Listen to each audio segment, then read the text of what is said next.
เดือนหาเล่าเมษาสงกรานต์สิมาหอดยังลมพัดตาดอยู่ทักทายสบายดีทุกคนพอกับสองแม่คอมคือเก่ามาทางพี่ไก่ทางน้ำมันดำพอนี่แหละทางนี้แหละทางโย่ภาษีมาห้องหัวโพสังกายสิออกต้นนี้บ้าแมลงเหรอฮะเด็กให้ออกยังก็8 เล็กเนี่ยวะออกหมูพี่สั่งภาษีมาโอ้อยู่โอ้ยพอกันมือนี้กับบรรยากาศหนาวลมพี่น้องเอ้ยพอดีเลยร้อยโอ้ยขี้มูกย่ำยังอยู่เสร็จนะตายก็มาใส่หมวกให้คนแน่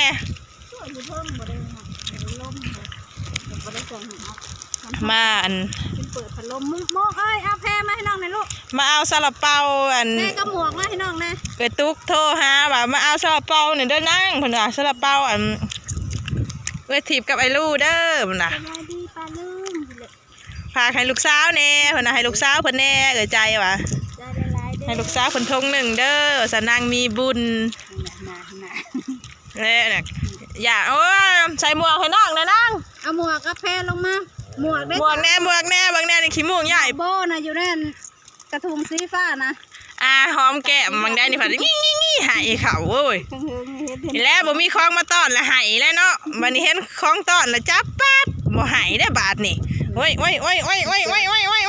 เป็นของกินเลยไว้อันนี้นางมีบุญได้ฮอดแล้วบ่6 เดือนนะวันที่หาในหอด6 เดือนวันที่หาเดือนหาใน6 เดือนแล้วเนาะเฮ้ยลุงแน่นี่แม่ซื้อมาต้อนเด้อเด้อของแม่ทิพย์กับพอลูจาก USA เด้อซาลาเปาใส่หมูแซ่บแจ้งมีทิพย์ลายๆเด้อเปิดโผล่กินก่อนแล้วมาท่านเลย1กับลูกแม่ค่อมก็ได้แพ็คหนึ่งได้พละแพ็คปันกันกินแซ่บๆน่าอร่อยเนาะ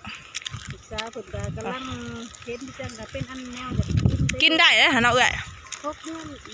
ป้อนแล้วนะข่าวก็กินมาตั้งแต่4 เดือนพอบ่หาเดือนโอ้ก้อยงามเด้เขาใส่เบี่ยงหรอวะเขาเจ้าวะ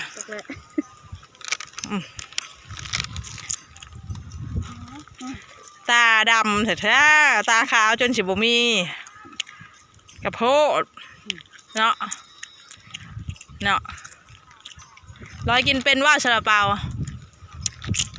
นะจักเล็บละแขวนะยิ้มโอ้ยเป๊ะแม่ทิพย์หายพอดีเลยนั่งขอกหมอกแต่อยากย่างไม่ได้ยืนกับจับยืนกับนั่งกับยืนจึกเพิ่นบ่ได้ย่างเพิ่นบ่ได้จับขอบอันนั้นย่างบ่นั่งบุกะอันเขาไปนั่งเองยังไงลังจับทำนั่งอยู่อันนั้นของแม่เพิ่นซื้อมาให้นั่นของก็แล้วมันบ่ได้เทิงเขาขอบเบมกับจับยืนบ่ทันได้ยืนเทิงขอบบ่สูงแปะมันแปะตะหนังอยู่ยังทะเลเทิงไหนล่ะหมกบ่ได้ไปพอดบ่หมกบุญนะของไผ่บุญอันที่สว่างนะคือบ่พอดสาวคู่บ่ได้ให้เขาซ่อมบ่แมวกับผัดเพื่อกับคนเนาะเก็บกับป้องบอกกับป้องเบียเห็นนะฮะนะบอกแล้วเก็บไปโฮมไว้พอได้ขายให้ได้สาขายน้ำหมูแน่บ่เคยสาว่าขายป้องเบียจักเถื่อจากบ้านเขาก็เหยียบลงแต่ว่าจักโลเท่าไรแล้วซาลาเปาคือเป็น1เด้อเลยเด้อชิมื้อก่อนเด้อขอบใจเลยเด้อแม่ติดแม่ก็พออยู่ดีไม่แห้งเด้อจิลูกเฮงๆรวยๆเด้อให้โชคให้มานให้หลับให้รวยอยู่ดีไม่แห้งสุขภาพเข้มแข็งตลอดไปคุณน่ะเห็นเลยท่าน100ป้าขึ้นเฮือนไปมันหนาวป้าบาย thank you โอ้ยหนังของหมอกเนาะ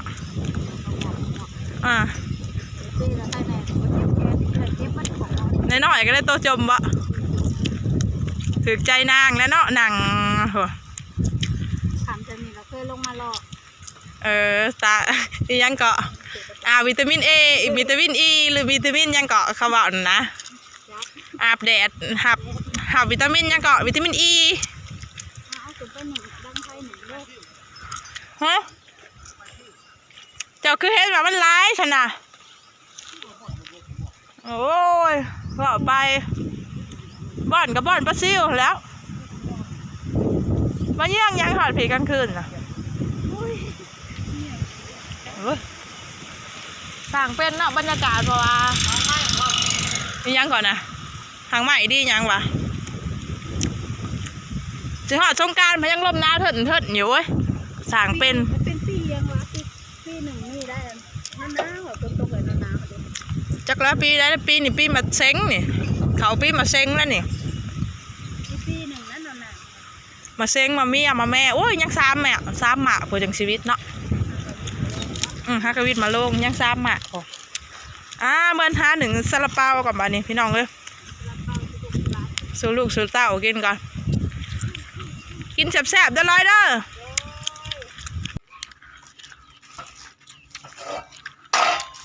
กินหมักโม่กับยายโถเพื่อนบ่ฮัม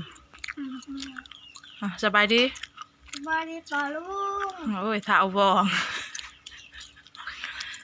ล้างน้ำมือนะเห็นยังไง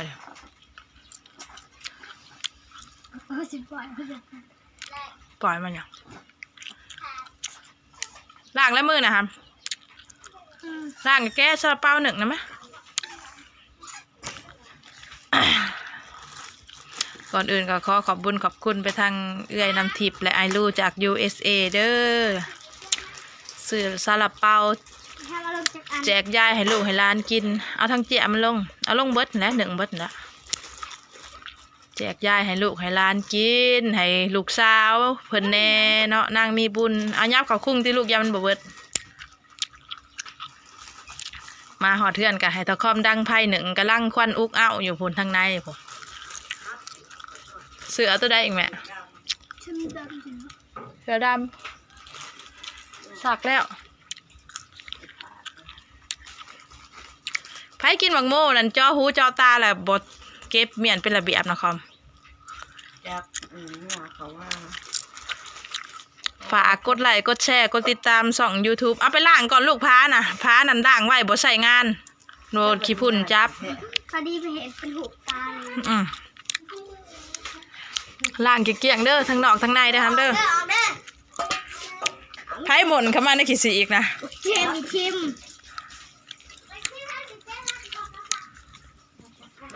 ฝากกดไลค์กดแชร์กดติดตามส่อง YouTube ตำรวจสุวรรณอยู่ต่างแดนน่ะเด้อพี่น้อง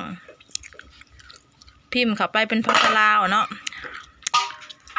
เป็นภาษาลาวเข้าไปกดไลค์กดแชร์กดติดตามส่อง YouTube ทั้งอันไอลูเนี่ยเด้อเป็นกำลังใจให้เอื้อยกับอ้ายเพิ่นเนาะขอบมุกขอบใจเอื้อยหลายๆนี่นะอันหมอกับหมอเอื้อยแล้วซื้อหายนี่ก็ได้ใส่หนึ่งซาลาเปากับพอดีเนาะฮัมพอดีงามออกมอกอยู่พูน่ะผู้ล่างอ่ะในหายก็หุกอยู่ว่าฮัมโอ้ยบ่พานเอาไหมมือหุกดีกว่าใจร้อยน้ำหมูอยากตีบ้านผมว่าอยากไปเตะบ้านบอกโอ้ยว่าจะมาตีเหรอนั่นนี่กินที่ไหนกินเพื่อนแห้งข้าหมูมาตีมีร้านผู้ชายมันแนวนั่นแล้วติหัวเราก็เขาก็บอกไปแล้วมันไกลคน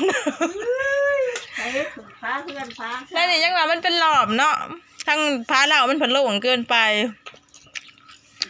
ขอบขอบใจเอื่อยหลายๆให้อยู่ดีมีแห้งสุขภาพเข้มแข็งเฮงๆรวยๆกว่าเก่าเด้อเอื่อยกับอ้ายก็ได้ขายประกันภัยเงินถอนประกันภัยชีวิตก็ให้ได้ลูกค้าหลายๆขายทุกมื้อทุกวันบ่ขาดจ่ายเด้อสุขภาพแข็งแรงหังมีร่ำรวยตลอดไปเนาะเดี๋ยวเคลียร์เฮือนก่อนทางในก็ขาวหุ้งอยู่หุ่นพี่น้องเลย